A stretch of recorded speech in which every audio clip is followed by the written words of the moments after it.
In this video, we will be talking about Norton equivalents.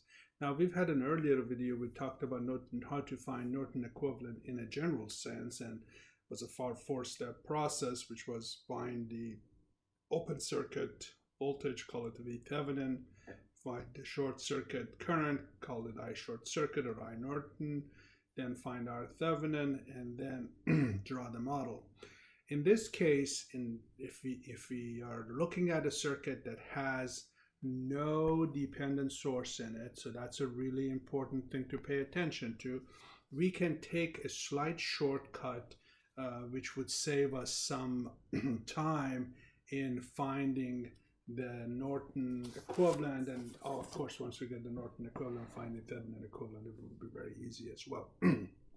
So if you look at this thing, this has no dependent source in it, therefore we can take the shortcut, and the shortcut basically allows this is how it works. In step number one, we will what we will do, we will deactivate all sources, and we will try to find RAB equivalent. So we would be basically looking at this point and this point and try to find out what's the equivalent circuit after we have deactivated the sources.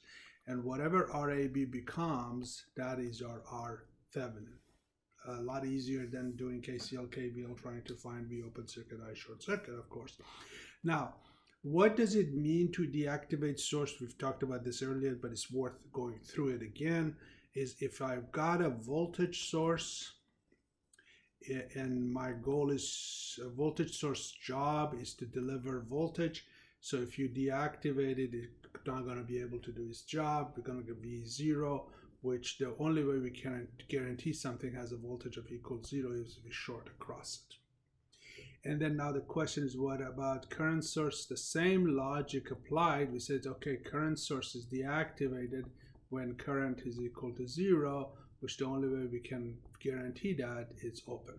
Okay, so now what does that mean? Well, let's go ahead and I think I have in here somewhere right there, I have a circuit. So what I'm going to do, I'm going to go ahead and grab that one, bring it up and deactivate all the sources so we can kind of take a look at what happens when sources are deactivated. Okay, it's always a good idea to redraw the circuit as often as you can to make sure you're not kind of looking at the wrong thing. So I'm going to redraw it here so we don't we know what we are doing. Okay, so there's nothing special about this. It's just a redrawing of the original circuit because I want to mess with it. Okay, so I'll go to drawing. Let me get a different color. Let's say get a red color. So that basically says when I'm deactivating in step one, I got to deactivate all the sources. What am I doing here? All I'm going to do here, I'm going to take this voltage source out and I'm going to short this out.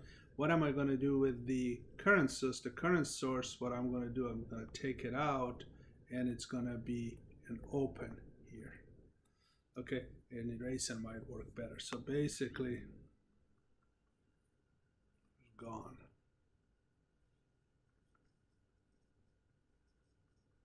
So the current source now, it's an open here.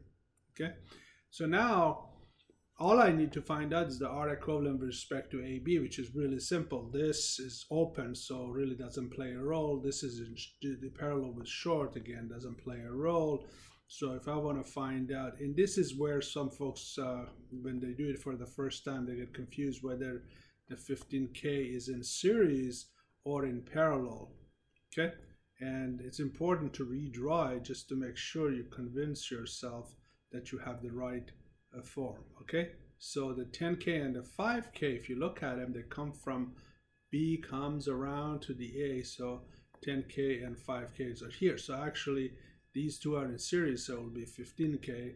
So RAB is going to be the 15K here in parallel with the 15K on the bottom, which means the RAB is 7.5K. And we know in the case where we have deactivated the sources, and since we didn't have any independent sources, we literally can go ahead and say, okay, so that is our Thevenin, and we have found our Thevenin, which is 7.5K. Done. Okay. Now, our step, that was step 1, found our Thevenin. So now, again, redrawing the circuit's always a good idea.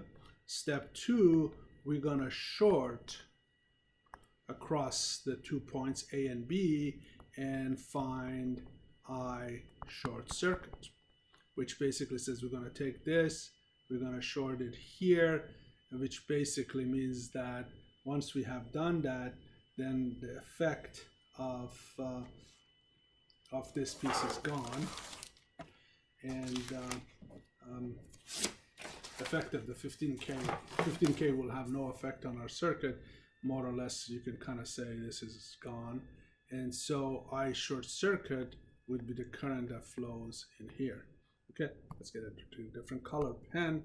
So probably the easiest way would be for us to say, okay, we're going to use KVL to figure this out. We've got I1 here, we've got I2 here, and we've got I3 in here. And at this point, it's just a simple mesh current process to solve, but let's go ahead and do it together. So we're going to do a KVL at I1, and that simply is going to be -5 plus 2. Again, I'm going to use kilo ohms and milliamps just because that it works, and those, as long as I use kilo ohm everywhere and milliamp everywhere, the zeros cancel each other out and all works out, and I don't have to carry them. So -5, 2 times I1 minus I2 here, that's equal to 0. And then I try to write the KVL at I2, and I look at that thing and it's, oh darn, there is a current source in the shared branch between I2 and I3, so therefore I've got to combine I2 and I3 into a super mesh like that.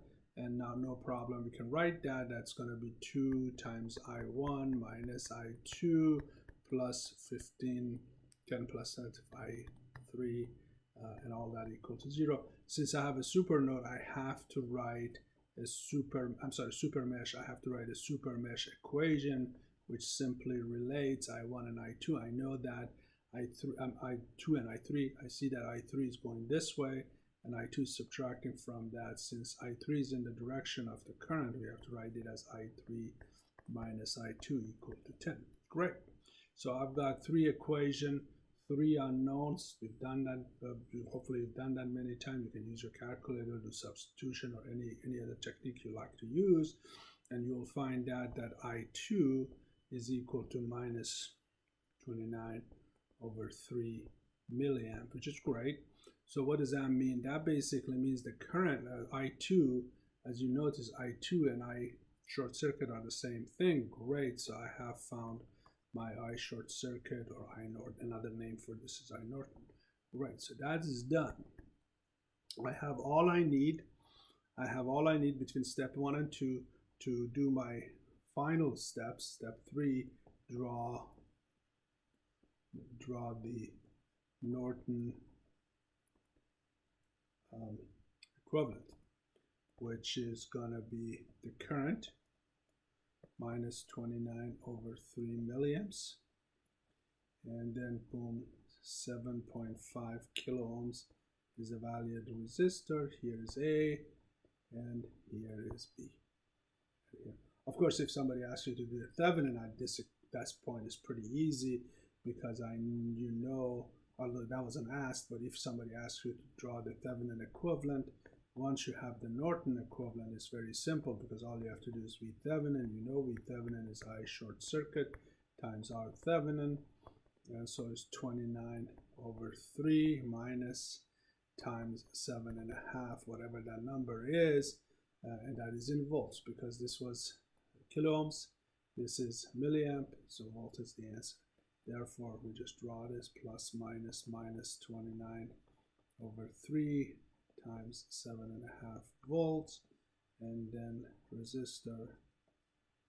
Oops, let me back up here we go. That's wrong, and glad I caught it.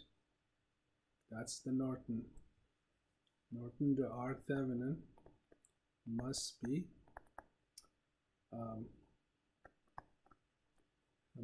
in parallel with the current, and I was actually drawing incorrectly, so I'm glad I caught that, and it also emphasized that it's very easy to make that mistake. And here is 7.5 kilo. So now I have my Thevenin equivalent here and the current Norton equivalent here.